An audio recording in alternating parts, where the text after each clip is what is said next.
Hey guys, Toolman Tim here. Welcome back to the workshop where we create community, find freedom, promote preparedness, and share success. It is January the 6th. Do I have that date right? Yes, I do. January the 6th, 2021. And this is episode 53 of the Workshop Podcast.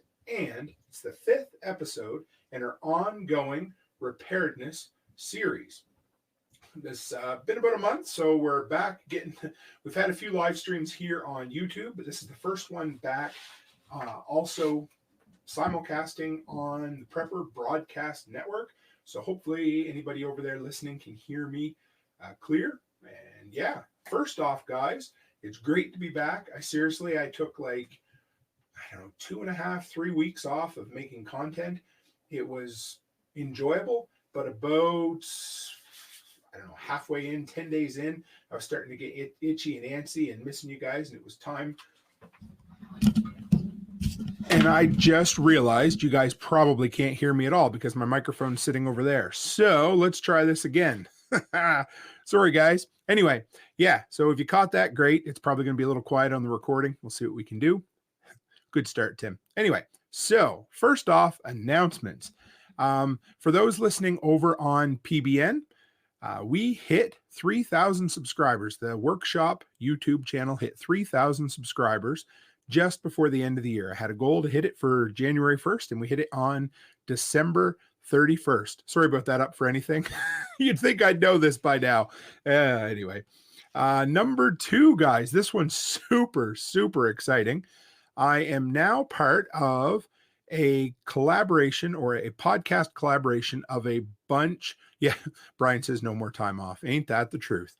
But yeah, so starting next week, I am part of a roundtable discussion podcast called Fireside Freedom. It's going to be a group of 8 fellow content creators where we get together and have the equivalent of a fireside chat, a bunch of friends sitting around talking about life's issues, life's problems, life solutions with a positive bent, with a mindset towards solutions. It's going to be optimistic. Each week, it's going to be something, who knows really, but we're going to start out with things like, freedom-oriented topics, preparedness-oriented topics, the whole works. Really excited about this.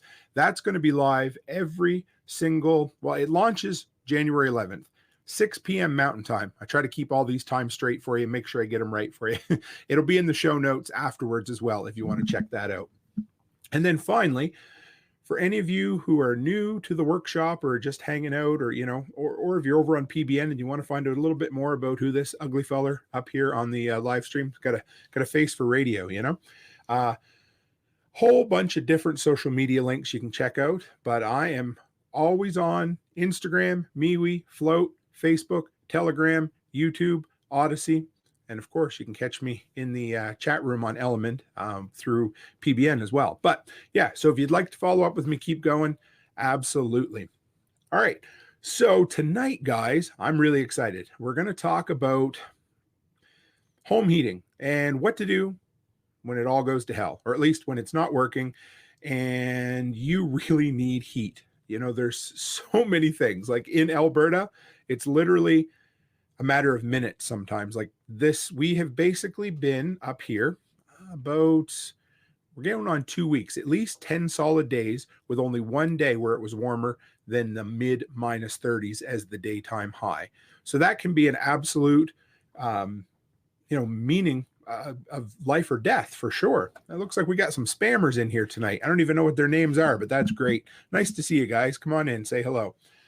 So first off, we're going to talk about, let's get the oddball ones out of the way first. When I do preparedness, I always try to do the most bang for the buck. So we're going to talk about the most common heat sources, the most common furnace types, that kind of stuff. But first, we're just going to brush over some of the different ones that I've seen over the years. And of course, if you have one of these oddball systems or you need, or if you have specific questions about it, throw them in the comments, no problem.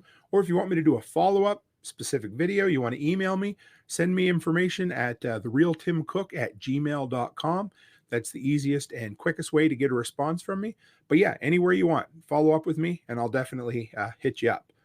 So uh, there were some weird ones, and maybe it was just growing up on the East Coast that I got to see some. But one of the coolest ones was my aunt in her in her kitchen had a furnace. Well, first off, it's a wood cook stove, one of those nice big ones that you could cook a whole meal on, but it was also a furnace oil combination. So this thing had a firebox and it also had a furnace oil boiler built into it. A really neat setup and not something you see all the time, that is for sure. My parents, growing up in our house, we had a wood oil combination. And I'm going to talk a little bit more about this oil thing because if you live down south, there's a good chance you're not real familiar with furnace oil. Anyway, but so my parents, they had two furnaces side by side that shared a chimney, shared plenum, shared piping, but they each had their own firebox. So there's a wood furnace and an oil furnace, but they were combined once they went up and out the chimney. It was a really, really neat setup. And then my best friend, his house, they had a wood stove in the basement, which is not uncommon, but they also had a kerosene through the wall furnace. And kerosene was, at one time was dirt cheap, but they used to have to go to a place that sold it in bulk and they'd take I think it's the blue jerry cans, fill it up and go dump it in themselves. It was a lot of work, but we did what we had to do and everybody does with heat, And then, of course, I left the East Coast and I moved to Alberta and I found out that there's still some crazy people out here that heat with coal, not quite the way that old Scrooge McDuck used to, but there's, people have the coal chutes here and the coal rooms in the basement and they heat with coal. And Charlotte Cook, that's one half of my beautiful set of twins, is in here in the live stream tonight. And it's good to see her as well. So thanks everybody for dropping in. But like I said, if you have any of those oddball, and you know what, if anybody else has seen kind of weird off the wall, traditional or non-traditional ways to heat your house, throw them in the comments too. I'd love to bring them up in the live stream because I love seeing that kind of stuff. But like I said, these episodes of Repairedness are trying to be the most bang for our buck. So we're going to talk about the things that the most people have and, the problems, the most common problems, the simplest solutions right from there. So I did a little research. I know it's hard to believe that I would do some research, but when I was putting this all together, I said, I got to find out exactly because, of course, when you live in a certain area, like if you're Ted, for instance, you think I don't need insulation. And what's this heat thing? Because I live in Florida and my biggest problem is getting the sand out from between my toes, right? But, when you live in Alberta, you become blind to maybe every house has natural gas. And then you forget, wait a minute, half the North American population doesn't have access to easy natural gas, that kind of stuff. So anyway, doing the research, 47% of houses in North America, their primary source of heat is natural gas. I thought that was pretty cool. 36% is electricity. And that means that over 80% of all the homes in North America use either natural gas or electricity. I thought that was kind of cool. I thought some of the other ones would be a little bit higher, but in 2015, they did I guess this was the latest survey they did on this kind of stuff. And still 6 million homes in the US, I don't know exactly what the percentage of that would be, but 6 million homes reported that they use some sort of fuel oil. That would be fuel oil, kerosene, that kind of stuff. And speaking of sand in your toes, there's Ted right now. How are you, sir? But yeah, so for those of you who aren't familiar with furnace oil, it seems to be an East Coast thing and up and down the like New England, that kind of area. It's fairly common, especially, and so how it works is, a big diesel truck will come to your home, like one of those kind of half-length fuel trucks, and the guy will have a hose and you'll have a 200-gallon or 100-gallon tank in your yard or in your basement, and they're going to go in and just fill it up, and it stinks like diesel. It's basically dyed diesel or with a different color because there's no taxes on it. And of course, if you end up putting it in your vehicle, blah, blah, blah. But it's basically just a fuel that gets aspirated through a nozzle. And then there's a burner chamber, blah, blah, blah. So if you haven't seen it before, that's exactly what it is. It's basically diesel, except you heat with it. Surf Cloud, I had to see the name there. Sorry, guys. Let's bring that one up. He says, there was a time when people were selling a furnace that burned wheat. It was similar to a wood pellet burning unit, but burned wheat or other grains. I absolutely remember that back. I mean, there's been a few different times, but back when I was still working at Home Hardware was one of the times that the wood pellet craze just went insane. And so then, of course, there was a shortage on them because everybody wanted them. So then people were looking, well, we can make them out of corn.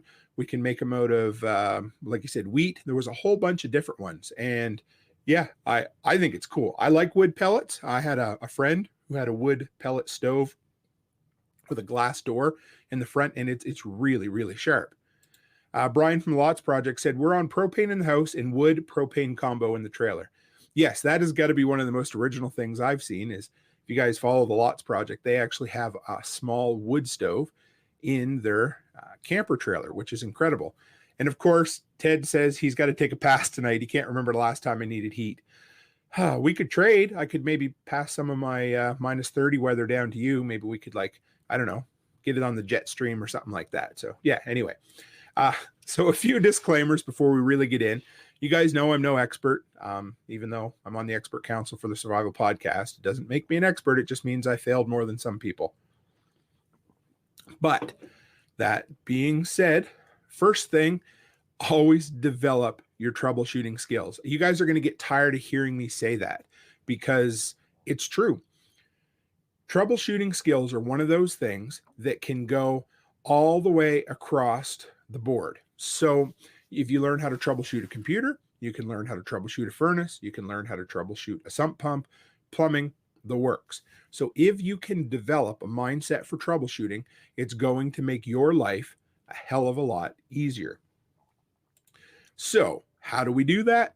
Well, the more we fix, the more you fix, the more you attempt to fix, the better off you're going to be.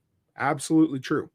Now, the more routine maintenance you do, the more you'll understand the systems of your heating in your home, that kind of stuff, and the better you're going to be at it. And so when we're troubleshooting, remember, start with the simplest fix. Is there a power switch? Could the power switch be off? Go to the electrical panel and say, oh, okay, maybe I tripped a breaker. Then try the thermostat.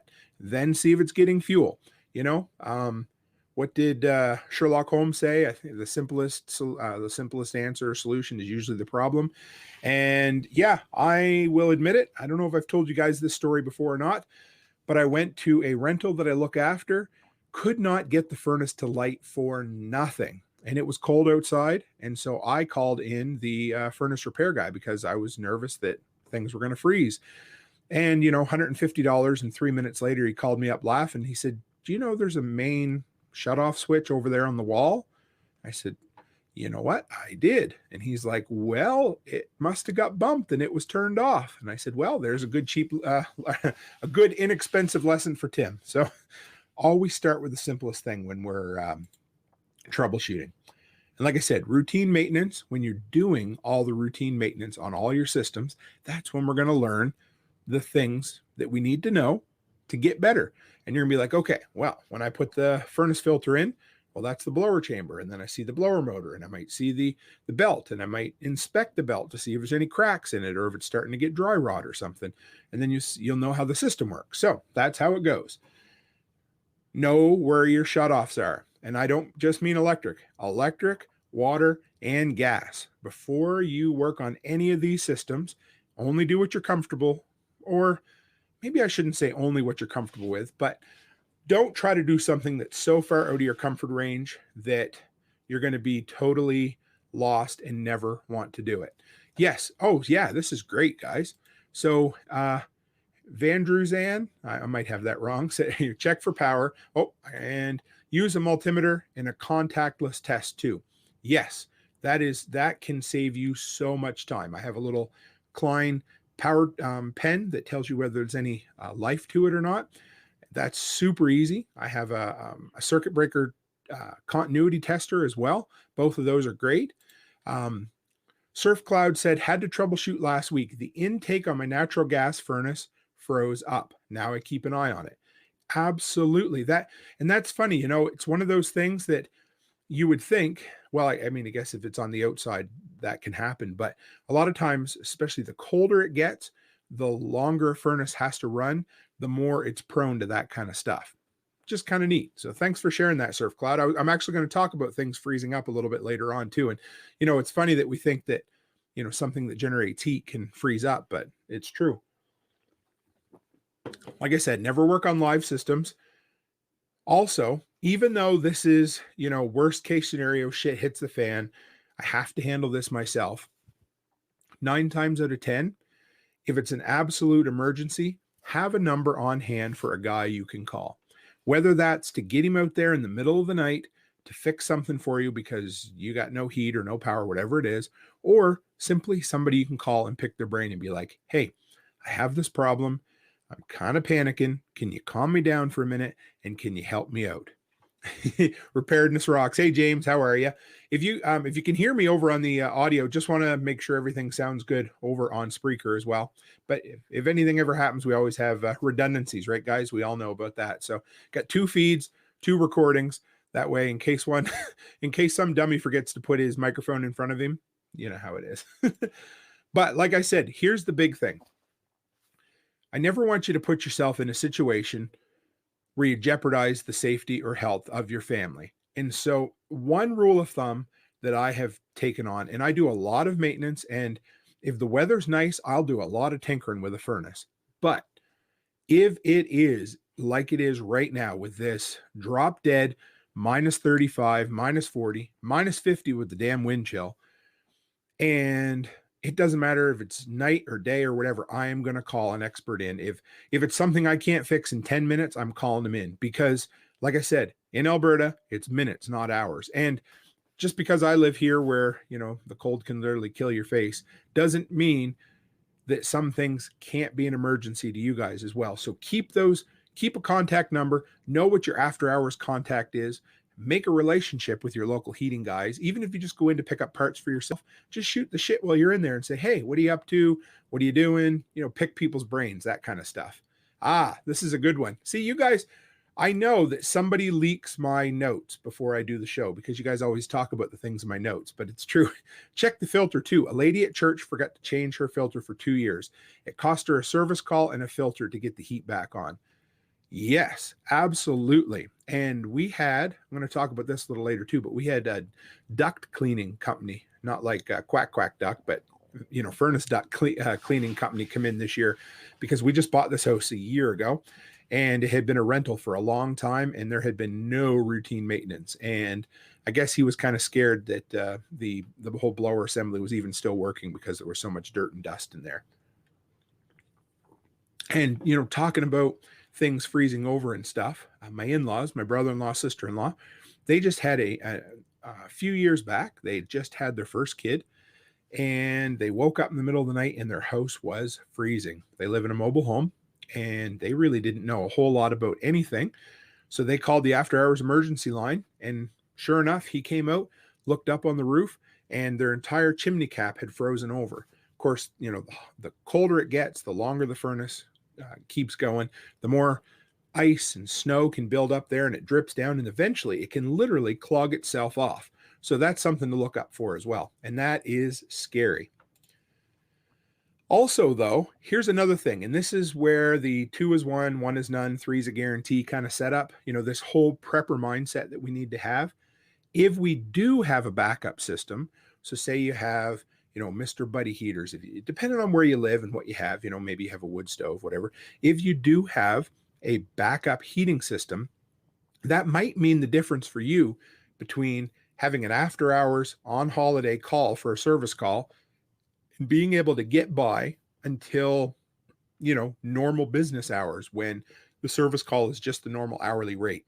So by prepping and having, say, extra fuel on hand, having backup fuel on hand, having a multiple fuel sources, it works. It absolutely works. So there it is. Okay. So like I said, multiple heating sources. Depending on how cold it gets in your area is going to determine how much backup heat is sufficient. And that's the thing, right? Like I said, here in Alberta, if we don't have our main furnace, we can be hooped. There's a whole bunch. Now, but if you live, like I said, in Tennessee, hey, Andy, speaking of Tennessee, woohoo, he said, finally, Andy dropped on. Nice to see you. Caught you live while on vacation. My motto in practice is to always have backups and backups to those backups. And that's exactly what we're talking about. So, like I said, if you live in a place where it only gets moderately cold, 2 or 3 electric space heaters can work. And you know what? You'd be surprised at what 2 or 3 1,500-watt space heaters can run. It's crazy. I've actually got a bank property right now that the big managing company didn't want to pay to have the furnace hooked up. So they're running 4 electric space heaters in this house, full tilt, 7 days a week, 31 days of the month. It's not cheap for them, I'm sure, but they did the math and it worked out. And you know what? Even in minus 30, it keeps the house just above freezing.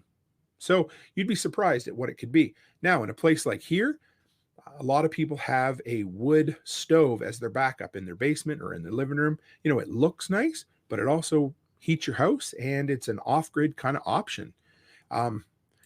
And Van Andrews says, FYI, your failures will often be on a Friday night after hours. That is 100% true. It always seems to be the way. And I don't know why that is. I think a lot of times we end up, if it's during the week and things are going, say you hear your furnace making a funny noise, you just kind of ignore it and think, it's not going to be a problem. And then it just all of a sudden, boom, there it is. It's a bad problem, right? So there's another piece of advice for all of us. If you hear something that doesn't sound right, investigate right away. We've got a noise in our furnace system since we got our ductwork cleaned, and I've been trying to pinpoint it. We thought it was in the blower assembly, but it's actually over here. You can't see where I'm talking, of course, but there's ductwork in the ceiling that as the furnace powers down, it kind of rattles. And it's not a mechanical thing. It just has to do with the air pressure. I think the air pressure has increased since it's to screw over the on-call guy. Yeah, Brian knows all about that. But yeah, I think it's an increase in the air pressure, which is causing rattling in the plenum. So remember, use your ears. That's the big thing. Just sit. And if you hear something that sounds wrong or sounds off, pay attention to it. Don't ignore it, because then it becomes an expensive on-call issue. And the reason Brian says to screw over the on-call guy is he goes out and fixes gas stations and pumps and things like that. So, and Van Andrew says, especially on holiday weekends. Well, I was going to share a story later on, but if you guys follow me on social, my wife and I and my 2 daughters went out on New Year's Eve. We went to watch the new Spider-Man movie, had a good meal. We came home. I got in bed by 10:30 because I'm an old man and I like to sleep. And at 11:30, my phone woke me up. It was a tenant in one of the properties I manage, and his furnace, that night was cold. It was so cold when we drove home that I had to have the defroster on full max defrost, as hot as it would go, and my window was still icing over a little bit. So it was that cold that night, and he called me at 11:30 and said, Tim, I'm sorry to bother you, but my furnace just died. And you know what? I didn't even leave the house. I called the after hours number to the furnace guy and I said, you got to get over there. And it turned out it was a seized up pulley on the blower motor assembly. And you know what? I could have spent 2, 3, 4 hours troubleshooting and trying to find that and still had to call him. But middle of the night, it's that cold. I'm getting somebody in. And as Charlotte said, it was cold. It was miserably cold, guys. And the other day was the same way, but the defroster gets the inside of the truck so hot, you got to roll the window down a little bit. So there you are driving along minus 35 with your window down. And Surf Cloud says, I have battery backup for natural gas furnace if electricity goes out, and generator to keep batteries charged. Second level, natural gas service fails. I have a buddy heater and propane tanks. That's what I love to hear about. And I don't know if I mentioned, but I'm also monitoring the chat over on Float tonight. And Law Dog's over there, and they just said, get a spare start run capacitor. Yes, that is absolutely essential to have that kind of stuff. And I don't want to toot our own horn tonight, guys, but I think we just broke our own record. We got 16 people in here all at once. That's exciting, not including people listening over on Float or Odyssey as well. But it's nice. Anyway, thanks for the support. But yes, small little parts are great to have on hand. That's what I like to do. Like I said, have a plan ahead of time. That's the big thing. Know what you're going to do. If you, like, have a drill or figure it out. But if your natural gas, like, and heaven help you, because natural gas doesn't go out very often, but if natural gas goes out, have a plan. Okay, this is what we're going to do. We have a wood stove or we have a buddy heater, and we're going to put it in the living room, and we are going to put moving blankets. Who doesn't love Harbor Freight moving blankets? Well, I wish I could get some because we don't have Harbor Freight up here, but mine come from Princess Auto. Who doesn't love moving blankets? Hang up those thick suckers up in the doorways, insulate it, and everybody sleep in there. Now, you might even have to, if it's extreme, like, because sometimes we got to prepare for, I don't know, say a week of power outage or whatever it is. Before things freeze, drain your pipes, open your faucets, whatever you can do to prevent any damage that you can do. Because there comes a point when you're like, okay, I can't keep this stuff warm. I can't keep it going. I need to protect the worst case scenario. So that's what we do, right? Have a plan ahead of time. Have a backup power source for your main source of heat. So, if what good is a natural gas furnace if your power goes out and you don't have a way to power it? I found that out when we first moved into this house. It's like, oh, we have a beautiful furnace, and then the power goes out, and you're like, well, shit, what do I do there? So then figure out what your generator is going to be. And you can be surprised. You can run a fair bit off of a few car batteries or an inverter definitely an inverter off your vehicle, all of that.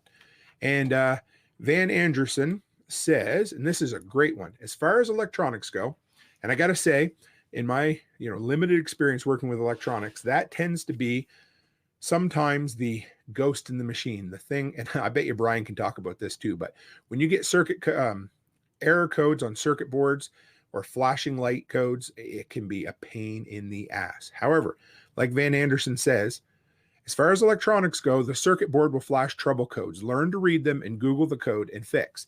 And that is true. Sometimes it is literally, it says, okay, like three green light flash or whatever. Sometimes it's simply, turn off the main power, wait 10 minutes for the lines to clear of gas or whatever it happens to be. And yeah, you're all set. And there's a new name I haven't seen in here. Mama Bear Hutzel. Good evening from Southern Manitoba.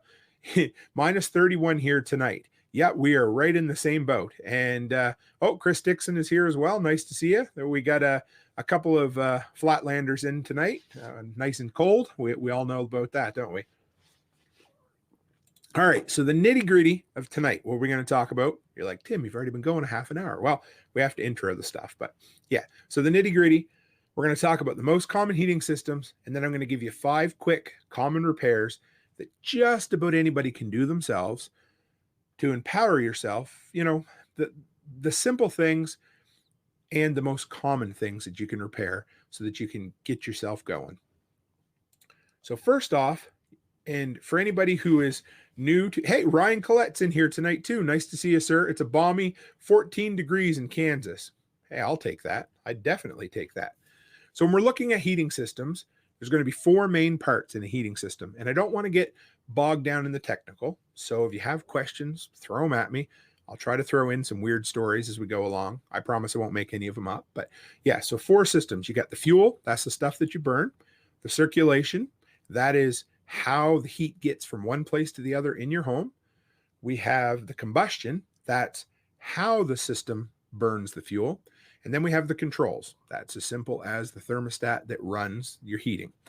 That's it. 4 systems. And I find when you break down those parts of a system, it makes it more easily digestible. And that's one of the keys to troubleshooting for me, is breaking things down into small parts so we can look at them and say, okay, guys, here it is. This is the issue. This is what we need to work on. This is where the problem is. And then test everything, right? So first off is the heat, the fuel source, like we talked about. Electric, gas. And when I say gas, it could be natural gas or propane. Propane gets delivered to your home. Natural gas usually comes, almost always comes in a line underground. Tends to be more reliable, tends to work a little bit better in the cold, but not a whole lot better. Wood and coal, wood furnace, wood stove, coal stove, cold furnace, coal furnace, that kind of stuff. And then you got furnace oil and kerosene. Those are the main ones. And then we look at circulation. And I don't mean, like whether we got, white fingers or red fingers, that kind of stuff. how is that air or the heat moved around in your home? And there's a few, well, three main ones anyway. And forced air is probably, I'm going to guess, the most common. I didn't actually do the research on that, but it seems to be in my limited experience. And that's where you've got a central furnace in the basement. You've got ductwork into the entire house. It tends to be very, very efficient as well. Even some of the newer heat exchangers that you'll see, like the electric heat exchangers that have become really big, they're also a forced air because you don't just have a heating element, but you have a blower element, or a blower system blowing it all around. But what's really nice is the furnaces. They kick them up and out throughout the whole house. Second is circulating radiant. So that'll be, say, pipes full of water that circulate throughout the whole house, but there's no blower with it. So what ends up happening is you have hot water baseboard all around the house, or hot water radiators all around the house, and you pump the hot water into them, and then the heat radiates out from it. And then you've got central radiant, and that tends to be the least efficient, but it's usually the most simple. And the easiest example of that would be a wood stove. So you got a wood stove, like my buddy Jason when I was a kid. I used to love going up to his place. It was just, an old-fashioned country home out in the woods. And they had a wood stove in their living room, in their kitchen. And if you're in the kitchen playing crib, it was so hot it could kill you. And I remember one time, like the old stovepipe coming out the back would get cherry red just about. And I was putting my boots on to go outside, and I leaned up against it, and I hit that fleshy part just above my elbow on the forearm there, and put a great big burn. I had to put aloe vera gel on it. Anyway, whatever. Funny how it is. But if you were upstairs in the bedroom during the day, it was, lukewarm. And by the end of the night, you would usually have ice on the inside of the windows, because central radiant heat is really hot where it is. And then, of course, by the law of thermodynamics or whatever it happens to be, the further you get from the source, the colder you're going to be. But it's simple, has the least moving parts, and for off-grid options, you really can't beat an old-fashioned wood stove, especially a cook stove in the kitchen. They look good too, right? And then from there, control systems. And that can be simple or it can be complicated, but you're going to have thermostats on the wall. So you really break those down into two. You're going to have a central thermostat, like one thermostat that controls the whole house. That's like our place here. We've got one up in the living room, and it works great, except when we have the electric fireplace on, sometimes it doesn't kick in the rest of the house because it senses the heat from there, says, oh, I'm working good, blah, blah, blah. But so that's the first one. And those tend to be, honestly, in my experience, one of the biggest points of failure in a heating system is that little on-the-wall thermostat. And they all work the same, whether it's a $20 analog style or a $300 smart Amazon, whatever. They all hook up the same in the back. We're going to talk about that later. But they're simple, but that's one of the areas to look for. Now, the other thing is zone thermostats.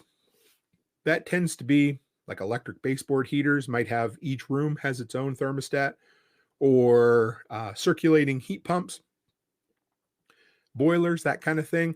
You're going to have zone valves for each part of the house that's going to control the heat. So, you might, the house we lived in before this had 3 different sections. Each floor had its own zone and its own thermostat, that kind of stuff. Pretty simple. And then the heating systems, there's 1, 2, 3, 4, 5 of those to simplify things. But you're going to have a boiler, and that's going to be basically like a glorified hot water heater in your basement. And it can be pressurized or not pressurized, high pressure or low pressure, that kind of stuff. But it's going to circulate hot water through your house. Then you got the furnace. I've talked about those. Everybody knows what a furnace is. Heat pumps, those are becoming way more common, especially on the East Coast. But they're less accessible and less fixable for the most part, because they're basically a digital air conditioner. And I'm sure there's, going to be some serviceable parts on them. But my advice for right now is, if you have one of those, have an off-grid backup option as well. Because if you lose power, it can be rather difficult to generate enough power through a generator to run those long term. Just something to think about. Then electric heating, that's exactly what it is. And as far as energy in to heat out, that is basically the most efficient way to heat your home, because basically your electricity equals the BTUs you're kicking out. And then you've got wood. That's like a central stove, fireplace, or an insert. And if you've ever looked into this, and maybe you know this, but if you ever buy an old home that has a fireplace in there, first off, they're basically useless. They look good, but because of the design of most old fireplaces, almost all the heat goes up the chimney. So if you look into it, you can actually buy an insert that's basically a fancy wood stove that you put into your old fireplace assembly, and allows you to have a an airtight, really nice, very efficient wood stove. So that can be an option for some people too. So now let's talk about the four most common. I always like to do this, take the common topics, we're going to break them down. We'll talk about some of the parts we can keep on hand, because as preppers, we all love to buy shit. At least I know I do. And if anybody gives me a list of things that says, hey, Tim, these are all the things that you can have on hand and you can be prepped up and prepared, well, that's what we do, right? And so let's talk about it. First one, and this is really the simplest one, is electric baseboard heat. There's almost nothing that can go wrong with those things. The biggest thing is the thermostats, and there's two types, right? So when you look at them, you go into a room and you're like, I'm going to turn the heat up. First one is those simple little, usually they're 220 and they're on the wall, and they're just a dial or a push button or whatever. And if your heater isn't working, there's really only a couple of issues there. Going to check the breaker in the basement, and if it's not that, you're going to check the thermostat. There's, like I said, two types. You're going to have one on the wall, or the even cheaper, less expensive, kind of simpler, is just a little turn knob that is mounted right down on the heater. Carefully you don't burn yourself when you touch those. But they both hook up basically the same, just a couple of wires. And if you pay attention to taking them off, take a picture as you take them off, and then repeat the process putting it back together, it's super simple. It's worth keeping a thermostat on hand. Now, if you're feeling a little more adventurous, a little crazier, you could even keep an extra baseboard heater on hand. So a lot of people, you'll end up seeing, you can keep a general, kind of a generic size. Go around your house and find the length of all your electric heaters and kind of get an average. Don't go any bigger than them, kind of get a medium size one. So if you ever do run into trouble and you need to replace one, you might want to learn ahead of time. But again, make sure the power's turned off. And if you're really adventurous, you might keep an extra breaker on hand too. All your baseboard heaters are going to run off 220 breakers. Most of them are going to be the same amperage. So just look at whatever one is the most common in your panel and have one of those on hand. Not everybody's going to be comfortable doing that. I'm not telling you to do it, but if the shit ever hits the fan and you need to learn how to do something like that, it's good to know. And I don't mean, a worldwide collapse of the electrical grid. I just mean, your own personal emergency where you need to make something work because help isn't around the corner, right? So there we are. Now, regular maintenance with those, they're simple. You pull off the front panel, and inside are all these little fins. Wear gloves if you're going to be close to them, because those things bite like a bastard. They're really sharp. You try to get your fingers down in between them, it just ain't going to work. So from there, I like to use an upholstery brush. So if you have a shop vac with one of those upholstery brush attachments you'd use for cleaning out your vehicle, that's perfect. Get in there, get all the dust and debris out. And what that does is it just allows the electricity to convert to heat more efficiently. So you're going to waste less power. And I'm a huge fan of preventive maintenance. That's the big one for this, is the more preventative maintenance you do, obviously you're going to prevent something, Tim, but you're going to prevent problems from ever happening that you're not even going to know could have happened, right? Also, you're going to learn the ins and the outs of your systems, so that when something does go sideways, you're going to be like, hey, I know what caused that and I can fix it. So from there, forced air furnace. And like I said, these are probably the most common, and they tend to be intimidating to people, but they really shouldn't be. I know before I started working at the hardware store, they seemed like a foreign land to me. I didn't know anything about anything, and they just didn't work. So basically, there's a few parts on them that almost all forced air furnaces have, and they're handy to keep on hand, and most of them are fairly accessible to replace. First one, and you guys are going to start to sense a theme here, but is a thermostat. Now, thermostats for furnaces are low voltage, so you can replace them with the power on. Not a big deal. You don't have to though, but you can. And they're usually just 2 wires, but they're simple. Take them off, look at them, put the new one back on. Now, the next thing could be, and this one can be a little more intimidating, but a blower motor. So down in your furnace where you change out your furnace filter, you're going to see a big blower chamber, and there's going to be a motor that runs that. And that can be,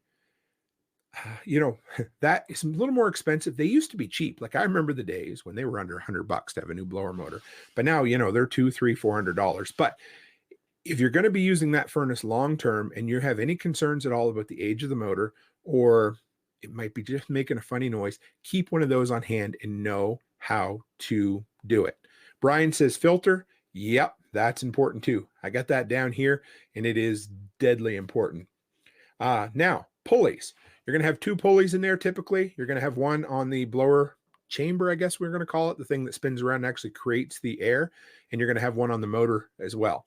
Size those, know what they are, have a couple of them on hand because shit can go sideways with them and they can absolutely, it can be bad. So have a couple of them and they're cheap. Now, V-belts, of course, when you have 2 pulleys, how do we connect them? But with a V-belt. And those things are notorious. If you and if you have a seized up pulley, what can happen quite quick is you can burn up your belt too. So have 2 belts on hand, always. Know the size of your belt and have them and hang them up in the rafters in your basement or out in your shop or something. Know where they are because they are absolutely deadly important to have.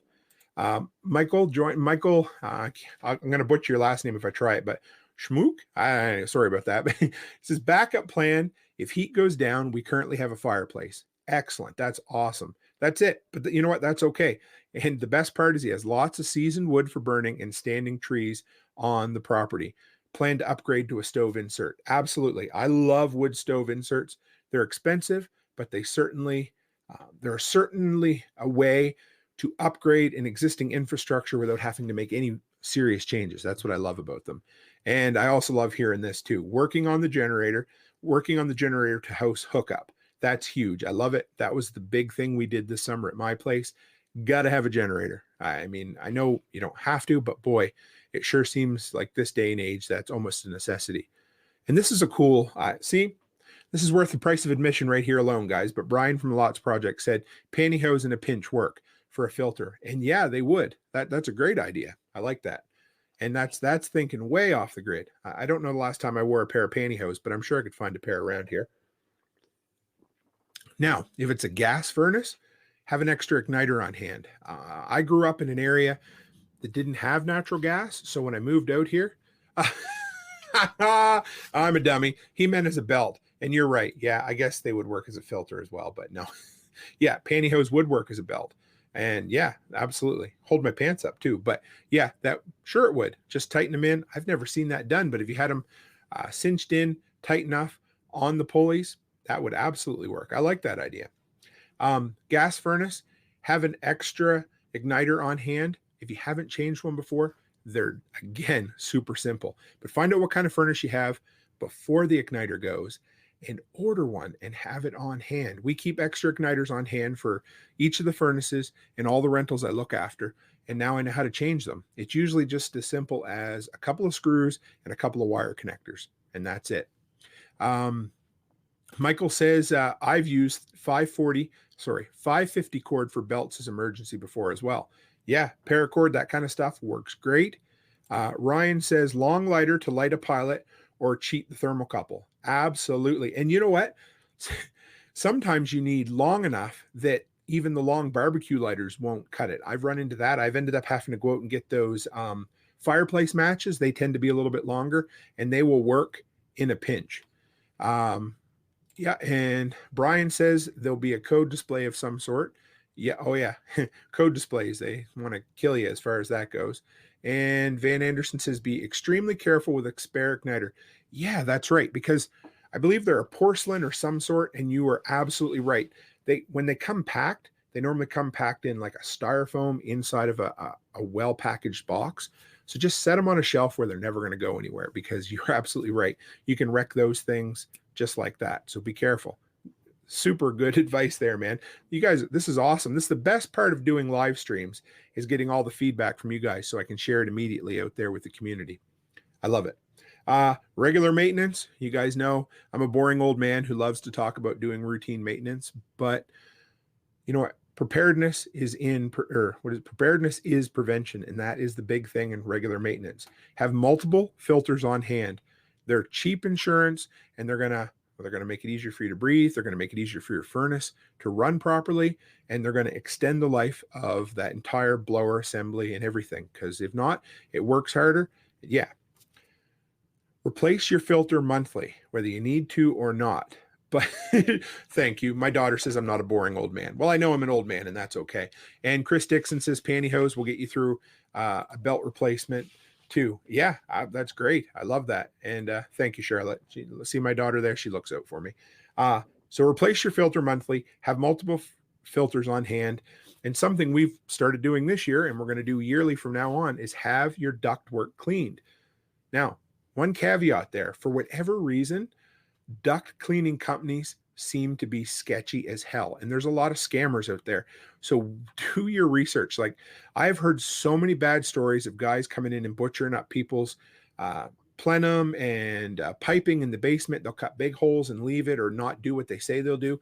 So just ask around to your neighbors, or ask on Nextdoor or Facebook, who do you recommend? Because a good company does a great job, and the one we hired did awesome. But before that, we almost got taken for a scam. We got called by a company, cold called.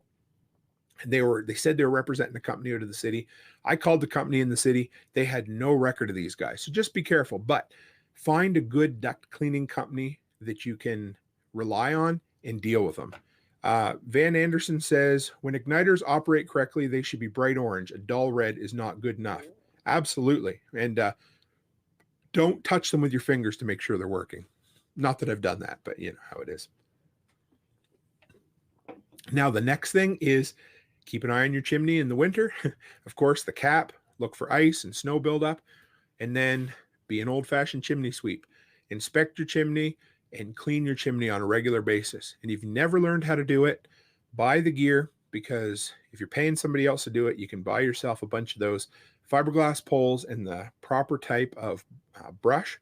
I wasn't going to talk about this a whole lot, but you know, if you've got stainless steel pipe, you need to have a poly brush to go up there.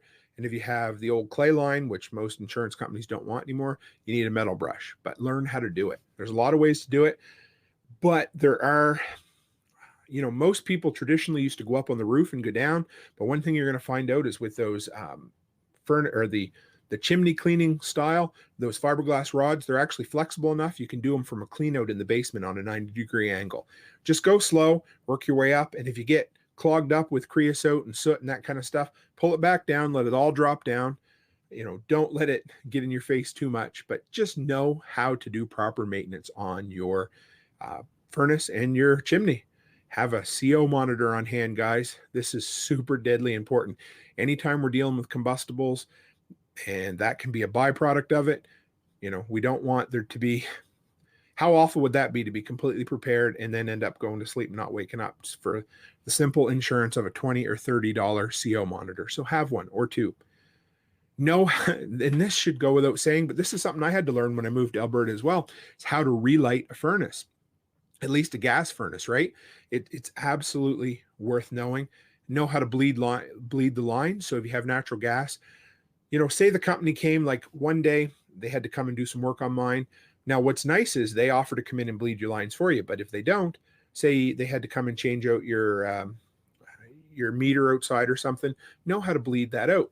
And then this was kind of neat, but if you guys have ever seen furnace oil, like I was talking about, of course, it smells like diesel. And in order to bleed it, you have to get it through to the nozzle. There's a little like 1/4-inch nut there. You open it up and you hit the primer button and it kicks through, and the diesel starts, where the furnace oil starts spraying out, and you'll have, it kind of looks like milky at first because there's air in the lines until it starts running free. But if you're not careful, you're going to get it all over your face, everywhere. And it is flammable, not as flammable as gas. So the easiest way is to put the wrench on the nut and then put a 500 milliliter pop bottle over top of it, open it up, let it bleed into the pop bottle. And then once you know there's no more air in the line, close it before the cycle stops, and then they'll run. Simple as that. Andy says, I sweep my own chimney liner, much cheaper to do it myself. Yeah. Like, I don't know, even today, it wouldn't be much more than $100 to buy all the gear to sweep your own chimney. Maybe a little bit more than that, but I mean, it does not take long to pay for that. And there's your investment. And then you never have to have somebody come back again and do it. And Andy again says, I sweep my own chimney liner. It costs me less to buy my own gear than to pay someone else to do it one time. There you go. See, proof's in the pudding, guys. That's the way to do it. Now, wood stoves. I'm a huge fan of wood stoves, but I will say, and this is, you guys are going to think this is sacrilege coming from a prepper, but when we moved to Alberta, I told my wife I would never touch a stick of wood again for home heating, because the old 130, 140-year-old home that we lived in on the East Coast had a wood furnace in the basement, and we would burn at least 12 cord of wood. So I would get it delivered in 16 foot, and we would cut, split, stack, clean. It was just a miserable process. I hated it. So for like the first 6 years of living in Alberta, I said, I'm not touching it. And now next plan is to get a wood stove in the living room, because I love it. Anyway, so yearly, make an inspection. Just look it over, make sure there's no cracks, no holes. I mean, there shouldn't be, but look. One of the big ones that people don't think of is when you open your wood stove, there's a gasket, looks like rope all the way around the door. That's super important to look at, because if it's not airtight, you're going to have improper combustion, that kind of stuff. And Van Anderson says, test your CO monitor regularly. I had a bird's nest in my chimney this fall. I didn't know it until I was in the furnace closet and noticed that the furnace was pushing exhaust through the hot water. Absolutely, yes. And says through the hot water tank vent, the CO is right there and was showing 0 parts per million. I never tested it, reset it. Thankfully, we're all still alive. And it's true. I've met a few people that have scary stories like that, and all for just having a non-functioning or non-existing CO monitor. So just have it. We've got a couple in the house now, and yeah, Van Anderson says he has a gas furnace. That I love gas. It's super easy. It's super convenient. It's one of the most reliable systems out there. But that is a byproduct of it, and a concern that we all need to look at. So yeah, wood stove. Now, if you have a wood stove with the furnace or with the stove bricks inside it, and if you say, Tim, I don't know what the hell that is, then don't worry about it. But a lot of the older ones, and I think some of the newer ones too, they have either 1 inch or 2 inch bricks that line the hole inside. It helps act as thermal mass to hold the heat in. And those do break down over time, between the heating and cooling and that kind of stuff. And then the wood beating up against it, all of that. So inspect them. If they're broken, replace them. Keep enough on hand to replace them all. And they're usually not that expensive. Well, I say that, they're not horribly expensive. But again, it's part of the cost of heating our home and having the peace of mind that having extra on hand gives us, knowing how to replace it, right? Now, this is the one that not everybody always does, but this is something my dad did every year. This was for the furnace, but it works for a wood stove as well. Take all of your pipe apart every year and inspect it. So if Dad always had single-walled black stovepipe. A lot of people, they don't recommend that anymore. They recommend the double-walled with stainless steel or the insulated chimney.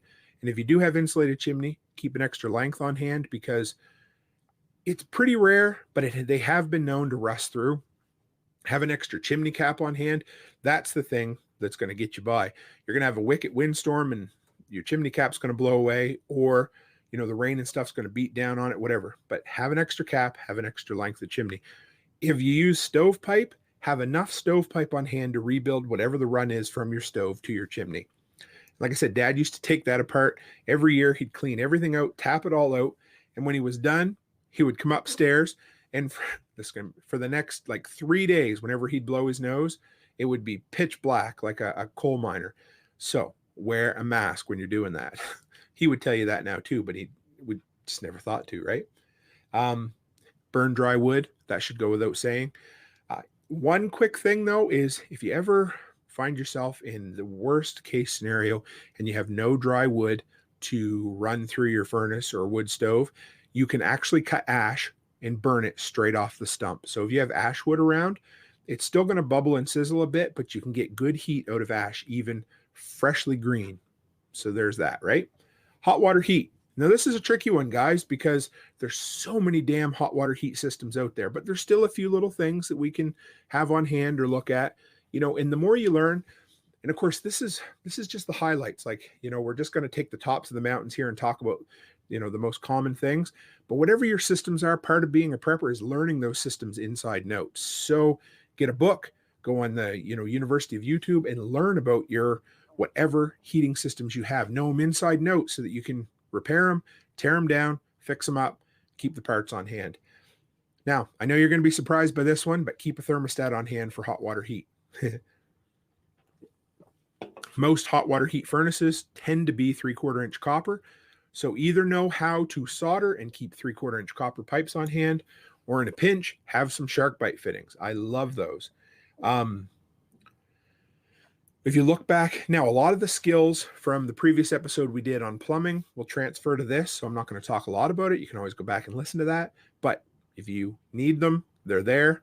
If you have a blown out pilot light, know how to relight it, or know how to cycle it through for an automatic system. Pretty simple.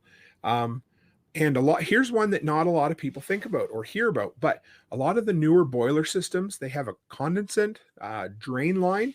So you're going to see like a 1/2 inch or 3/4 inch PVC, I don't know, like a drain vent or whatever. Sometimes it goes out through the house and down into the ground. Sometimes it drains, like ours drains into a floor drain in the basement. Whatever it is, those can freeze off if the weather's cold. They can get full of sludge. And if they do, then your furnace won't work at all. And that can be super simple. Now, if they freeze, you can run hot water down them. You can use a heat gun, but just keep an eye on them. Periodically take them apart and look and say, okay, well, look, there's sludge in there, or there isn't. At least you know, right? Yeah, Ryan says, thermocouple for gas furnace and water heater. Yes. Find out what you need and have a couple of those, because those are a fail point on a lot of them. Water heaters, we're going to talk about heat and hot water next week.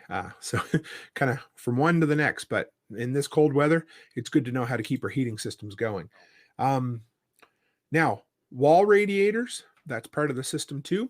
They can be drained out. We're going to talk about that in just a minute, but just inspect them. Look for hot spots, cold spots. And there's our buddy Joseph Millis from Millis Construction. Good evening, sir. Nice to see you. Thanks for joining us. He's had a lot of experience with some of this stuff, although he lives where it's quite a bit warmer than me, but it's all right. Preventative maintenance for boiler systems. Add an inhibitor. If you're not sure what that is, look up what you need for your system, but get an inhibitor that'll break down particles in your water system so it doesn't collect in different places. That's important. Also, you can even put in a magnetic filter that'll pick up rust and metal filings long before they end up getting in and causing a problem elsewhere. Simple as that. Okay. And what do we got? Yeah, we're doing okay. We're just at an hour. I always try to keep it at an hour and then I end up running long, right? So we're okay here. Van Anderson says, great show tonight, Tim. Peace out for tonight. Yes, you too. Thanks for dropping in. I always appreciate it, guys. So first things first, how to change a thermostat. And we're going to go over these quick, but they're easy. Look at the thermostat. You're going to take off the cover. There's going to be 2 screws inside. You're going to take those screws off. You're going to pull it out from the wall. There's going to be wires attached to it. Next thing you're going to do, and this is really, really important, take a picture of the wiring that's hooked up in the back before you disconnect anything. Once you do that, then disconnect the wires, hook up the new thermostat, following the same pattern that was on the picture. Repeat process, put screws back in wall, put cover back on, heat your house again. Happy wife, happy life, right? We know that. Okay, that's simple. Number 2, changing a blower motor belt. Again, like I said, if you got a seized pulley or a stripped belt or whatever, you go in there, you're going to have a wrecked up belt or no belt at all. Hopefully, it didn't leave gunk and debris on the pulleys, and you're going to be all set. So what you're going to do, now, first off, if you don't have an existing belt, or if the belt went to hell, blew up into 100,000 pieces, take a piece of string, run it around both pulleys where it meets the old piece of string. When it comes back around, put a black mark on there. Then take it out, run it out till you get the length. That way you'll know how long of a belt you need. And then you're going to measure the widest point of the pulley to find out what the thickness of the belt is. And then you're going to go to an auto parts store, or you're going to go to a local furnace supply store, and you're going to get one. But what you're really going to do is you're going to get 2 or 3 of them, and you're going to put 2 of them on your shelf because it's cheap, cheap, cheap insurance. That's where we're going to go with that. To replace it, it's usually as simple as 2 or 4 bolts holding the blower motor in place. You're going to loosen them, but not remove them. When you loosen them, you're going to wiggle the motor forward. The belt's going to, well, if the old one's on there, it's going to come off. If it's not, you're going to flip it over under the 2 pulleys. Then you're going to push the motor back into place, tighten the motor down, and make sure that that belt is tight and taut. That's it. Super simple. Anybody can do it. If you run into trouble, you can always ask me. And there's also videos on YouTube about this everywhere. How about draining and flushing a radiator? This might seem a little crazy or like a lot of work, but again, it's simple. First off, let it cool down before you touch it, and that can take a while. So make sure that the hot water is turned off to it for quite a little while. From there, put down a couple of towels. You're going to turn off the valves at both ends. That's simple. And then there's going to be a union nut. That tends to be, if you guys don't know what those are, they're the ones that kind of turn together to make a connection, but they can be spun off without needing to turn the pipe. So you're going to break those apart on both ends, and that's it. Now you have a 4,000-pound radiator. Hopefully it's not that heavy, but you're going to have a heavy radiator that you can then take outdoors and flush out. There's tends to be a bleeder on it. If you want to just test it in the house, you can open that up and bleed it. If no gunk or anything comes out, then leave it alone. You might need a special key for that. So you want to find that out ahead of time. Order one of them on Amazon or from a local distributor, that kind of stuff. But if there is a bunch of gunk in there, you're going to take it outside, use a dolly cart to move it through your home, because to me, why wreck your back if you don't have to? And then put it on its side. You're going to put a hose up to one side, and you're just going to flush the hell out of it until all the gunk and debris come out the other side. You're going to take it back in, and you're going to hook it back up. And that's it. Simple. Okay, how about a furnace filter? If you've never done one before, first off, you need to know where it is.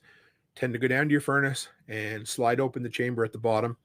Usually, almost all of them, you got to kind of hold your tongue right to open them up a little bit. But they tend to slide up, pull out, and drop down. And that tends to be the cover. Make sure the power's turned off, because the last thing you want to do is end up getting your fingers caught in the blower chamber when it kicks in, and then you lose a digit. And that's kind of the opposite of being a prepper, isn't it? So look for where the old filter is. Pay attention to where it is, because I have seen some that can be tricky to replace. Then you're going to pull it out.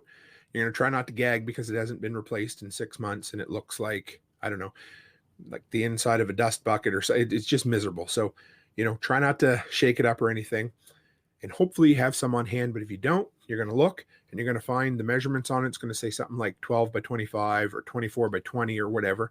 If it doesn't, take your thickness and your width and your length, and you're going to go to your local hardware store, and you're going to get some of them. And you're just going to slide it back in and buy them in bulk. They're cheaper that way. I'm sure Amazon sells them too, but get a bunch of them and replace them every single month that your blower's going. So if you only use it in heating season, only replace it in heating season.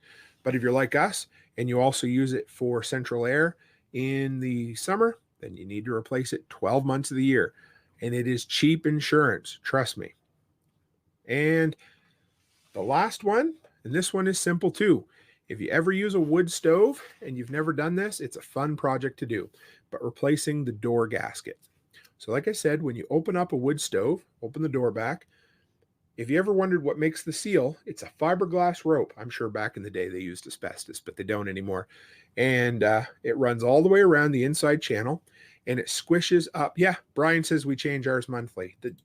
It's simple, and I try to. I won't lie though. Once in a blue moon, I do forget, but I try not to. So, if you do it regularly and then you end up having to skip one or you forget for a little while, it's not as bad, but try to stay on top of it. So replacing the gasket in the wood stove, open up the door. And if it's starting to get frayed or it's falling out, it's time to replace it. If you want to test and see if it doesn't squeeze anymore, because of course, if you don't have an airtight door, you're getting more air in than you need. Your furnace is burning too quick, your wood stove is burning too quick, and your heat is going straight up the chimney. And that is a problem that we don't want to have, okay? So what you do is you take a piece of printer paper, you put it in the door. Of course, make sure the fire's off because it'd be stupid to do it with the furnace or with the wood stove running. Put it in the door, close the door, wrench the handle down. If you can slide that piece of paper out of the door without trying too hard, then your gasket isn't working anymore. You know, if it rips coming out or if it's jammed up coming out, then you know the gasket's still good. So what you're going to do, if it's in good enough shape, you're going to take a piece with you to your local hardware store. They're cheap enough just to, like, you can buy them from your manufacturer, but 95% of them are your like 4 or 5 sizes, right? So if you have enough of it, take a piece with you into your hardware store and order or buy a generic package of it. And it's going to be too long and you're going to cut it to length once you dry fit it going all the way around.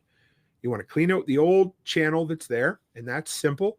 You're going to, use a metal brush like a wire brush to clean out all the old debris and glue and that kind of stuff. And then you're going to, if there's any left in there, you're going to scrape it out with a knife or a pry bar, something like that. Like I said, dry fit it, make sure it fits in good. Take the gasket back out. You're going to slather the whole channel with the glue that comes with it. Put some gloves on and just get it in there and go to town. If you've got a whole container of glue, use the whole damn container of glue because you're never going to save it for anything else.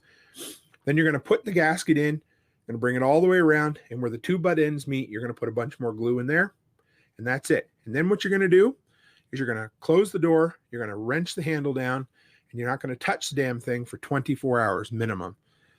And then you've got a brand new stove gasket for your door on your wood stove. If you've never done that before, it's fun.